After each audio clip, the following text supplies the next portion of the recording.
You're working hard every day, raising 2 kids, and somehow still feel like you're falling behind. The median American family of 4 earns $119,584 a year and still can't figure out where the money goes. This video is the blueprint nobody handed you, step by step. Real numbers, no fluff. Here's what most YouTube advice gets completely wrong. It assumes the problem is that you don't earn enough, but the data tells a totally different story. The real problem is that the average 4-person family spends $103,643 a year, more than they actually take home after taxes. They're not broke because they earn too little. They're broke because nobody ever showed them the exact levers to pull. That changes today.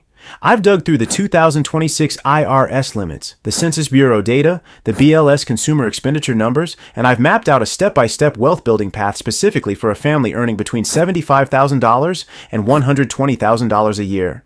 By the end of this video, you'll know exactly where your money is going, exactly what accounts to open and max out, and exactly when the window opens to start building serious wealth.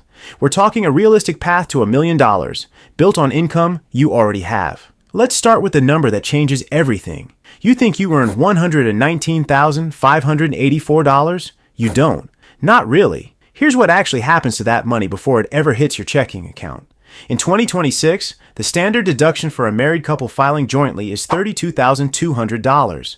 You subtract that from your gross income and your taxable income drops to $87,384.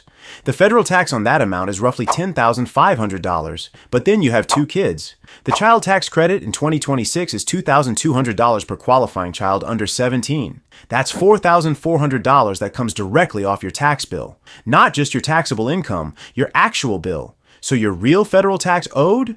About $6,100. Your effective federal tax rate as a family of 4 is approximately 5.1%. Most families have no idea their rate is that low. They hear 22% tax bracket and assume they're losing 22 cents of every dollar. They're not. That 22% is the marginal rate, the rate on the last dollars earned. The effective rate is what you actually pay across all your income. And for the median family of 4, it's 5.1%. That's not the bad news. The bad news is what's eating the rest of it. Your childcare bill is now bigger than your federal tax bill. The average annual childcare cost for a family in 2026 is $28,190. Infant center-based care runs $1,230 a month. Toddler care is $1,080. Preschool age drops to $920. School-age care is $770 a month. The federal government says childcare is only affordable when it's 7% or less of your household income. At $28,190 a year, to hit that benchmark, you'd need to earn $402,708. The average 2-child household earns about $145,000. We're not even close. So what do you do about it? You use the one tool that almost nobody maxes out, the Dependent Care FSA. In 2026, the limit is $7,500 per household. You contribute pre-tax dollars.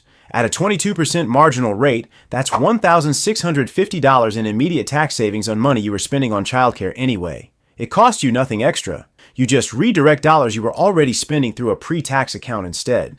Most families don't even know the limit went up. Set this up during your next open enrollment period and stop leaving $1,650 on the table every single year. But here's the part that almost nobody knows, and this one is a stacker. The Dependent Care FSA and the Child and Dependent Care Tax Credit are not mutually exclusive. You can use both in the same year. The FSA covers the first $7,500 of your childcare expenses pre-tax. Then the Child and Dependent Care Tax Credit applies to additional qualifying expenses, up to $6,000 for 2 or more children, and it comes directly off your tax owed. A family spending $28,000 a year on childcare can potentially use both tools in the same year and cut thousands off their tax bill simultaneously. Very few families do this intentionally. Most families do neither. So that's the first layer of the blueprint. Understand your real tax picture, use the FSA, stack the credit on top. That alone can save you $3,000 to $4,000 a year. Money that goes directly toward what comes next. Now let's talk about the account almost nobody uses correctly. And I mean nobody. The HSA, the Health Savings Account, is the single most powerful account in the U.S. tax code for a family. In 2026, the family contribution limit is $8,750. If you're 55 or older, you can add another $1,000 on top of that. Here's what makes it different from every other account. It's triple tax advantaged. Your contributions go in pre-tax, the money grows tax-free, and it comes out tax-free when used for medical expenses. No other account in the entire U.S. tax code does all three. Not your 401k, not your Roth IRA, nothing else. But the move most people miss is this.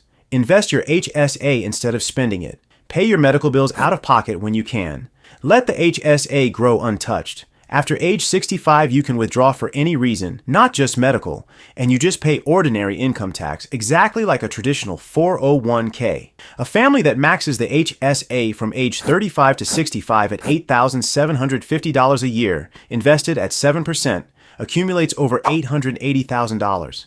Tax advantaged. That's not a typo. $880,000 from an account most people think is just for co-pays.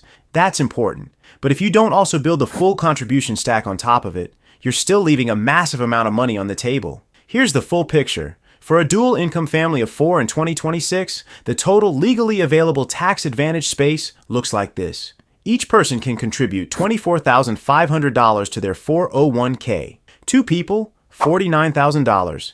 Each person can contribute $7,500 to an IRA, traditional or Roth. 2 people, $15,000. The HSA for the family, $8,750. The dependent care, FSA, $7,500. Total tax advantage space available to one family, $80,250 per year. Most financial content tells you to contribute to your 401k up to the employer match and call it a day. That advice is leaving $33,000 or more in tax advantage space completely unused every single year. The goal isn't to contribute to the match. The goal is to fill the entire stack in order as fast as your income allows. The order matters. First, 401k up to the full employer match. That's a 50% to 100% instant return on your money. Second, max the HSA. Third, max the dependent care FSA during open enrollment. Fourth, max both IRAs. Fifth, go back and push the 401k contributions as high as possible. That's the sequence. Now, if you're in your 40s watching this and thinking you're behind, I need to tell you about a provision that got almost zero press coverage when it passed. Secure 2.0 created what's called the Super Catch-Up. Everyone knows about the age 50 catch-up contribution, an extra $8,000 on top of the standard 401k limit. But what almost nobody talks about, between ages 60 and 63 specifically, that catch-up jumps to $11,250 per person. At age 64, it drops back to $8,000. So the window is tight, 4 years, but it's the single highest contribution window available to any household in the U.S. tax code.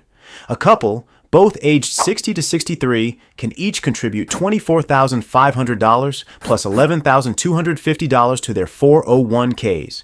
That's $35,750 per person, $71,500 combined in a single year, just in 401k contributions. If you're approaching that window, you need to be planning for it right now. Maximize income, minimize discretionary spending, funnel everything into that 4-year sprint. But let's back up, because the biggest wealth building window for most families doesn't start at 60. It starts the day your youngest kid starts kindergarten. This is the point nobody maps out, and it's the most important part of this entire video. Here's the real timeline for a median family of 4. From birth to age 5 for both kids, you're spending between $2,000 and $2,460 a month on childcare. That's not a rounding error. That's a car payment, a mortgage payment, and a grocery bill rolled into one. Free cash flow during those years is almost zero. You're surviving, not building. Then something happens. The youngest enters kindergarten. Childcare costs drop to near zero. And that $1,500 to $2,460 a month that was going to daycare is suddenly sitting in your budget. And most families just absorb it. It disappears into lifestyle creep, a nicer car, a vacation, eating out more. The wealth window opens and they don't even notice it. Here's what happens if you notice it. A family that redirects just $1,500 a month into a combined 401k and index fund portfolio, starting when the youngest hits kindergarten, over 13 years at 8% annual return, that's kindergarten through high school graduation, accumulates approximately $370,000, entirely from money they were already spending on childcare. Not new income, not a raise, just redirected dollars. The investment window isn't when you earn more. It's when the childcare bill disappears. Mark that date on your calendar. That is your starting gun. And here's one more move for the parents who want to think 10 steps ahead. The 529 Superfunding Strategy. Most parents open a 529 and put in $200 to $500 a month. The wealthy do something completely different. In 2026, the annual gift tax exclusion is $19,000 per recipient, but there's a provision called 5-year gift tax averaging, sometimes called superfunding, where you can front-load 5 years of contributions into a 529 in a single year. An individual can contribute $95,000 per child. A married couple can contribute $190,000 per child, with zero gift tax owed. For a family with 2 kids, that's $380,000 in a single year across both kids' 529s, completely tax-free. If that $190,000 per child is invested at 7% over 18 years, it grows to approximately $645,000, tax-free for education. And under the One Big Beautiful Bill Act signed July 4, 2025, 529 funds now cover K-12 expenses in certain post-secondary credentialing programs, not just college tuition. The tool just got more powerful. Now, most families watching this don't have $380,000 sitting around. I know that. But even a partial superfund, $20,000 or $30,000 in 1 year instead of monthly dribs, dramatically changes the compounding math. The principle is the same. Front load when you can. Let time do the heavy lifting. So let's pull this all together, because this is where the blueprint clicks into place. Step 1. Understand your real tax picture. Your effective federal tax rate is about 5.1%. The child tax credit puts $4,400 back in your pocket. Use it. Step 2. Stack the Dependent Care FSA and the Child and Dependent Care tax credit simultaneously. That's potentially $3,000 to $4,000 in annual savings on childcare you're already paying. Step 3. Treat the HSA like the stealth retirement account it is. Max it at $8,750. Invest it. Don't touch it. Let it compound toward that $880,000 number. Step 4. Build the full $80,250 contribution stack. 401k, IRA, HSA, FSA, in order as fast as your income allows. Stop at the match first, then keep going. Step 5. Watch the childcare timeline like a hawk. The day your youngest starts kindergarten, redirect that $1,500 plus a month into investments immediately. Don't let lifestyle creep steal your wealth window. Step 6. If you're approaching 60, plan for the super catch-up sprint. 4 years. $71,500 a year combined, the highest contribution window in the tax code. Step 7. When you have a lump sum available, bonus, inheritance, equity, consider superfunding the 529s. Let compound interest do the college funding for you. That's the blueprint. 7 steps, real numbers, built for a real family earning real income. Here's the truth about where you actually stand. The average family of 4 is spending $10,000 more per year than they take home. They're not doing it because they're irresponsible. They're doing it because nobody ever showed them the full picture. The real tax rate, the full account stack, the childcare cliff that becomes a wealth window. The system isn't designed to explain itself to you. This video is. If you're sitting there thinking, I make decent money but I have nothing to show for it, you're not alone and you're not failing. You just haven't had the map. Now you do. If this video gave you even one number you didn't know before, drop it in the comments. Tell me which one hit hardest. Was it the 5.1% effective tax rate? The $880,000 HSA number? The $370,000 from redirected childcare?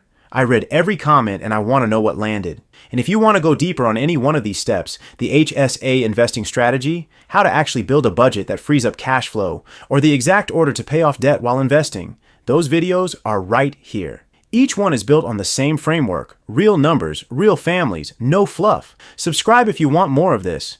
New videos every week, built for the dad who's done guessing and ready to build. You've got the income, now you've got the blueprint. Go use it.